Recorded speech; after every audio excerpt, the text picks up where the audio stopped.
Hi mama. Let's talk about the manual breast pump and how you can use it comfortably and confidently. Manual pumps are simple, affordable, and perfect for quick pumping sessions when you're on the go or need fast relief.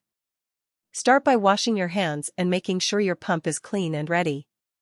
Find a comfortable seat, relax, and gently place the pump over your breast. Keep your nipple centered and begin with slow, gentle squeezes. Once your milk starts flowing, continue pumping in a steady rhythm.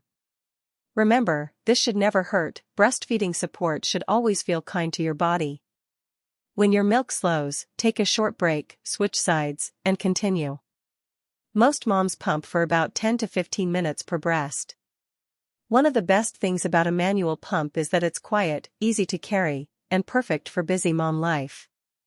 When you finish, seal your milk, label it, store it safely, and clean your pump parts for the next use. Mama, using a manual breast pump is not about perfection, it's about support, flexibility, and doing what works best for you and your baby. You are strong. You are doing great. And your baby is lucky to have you.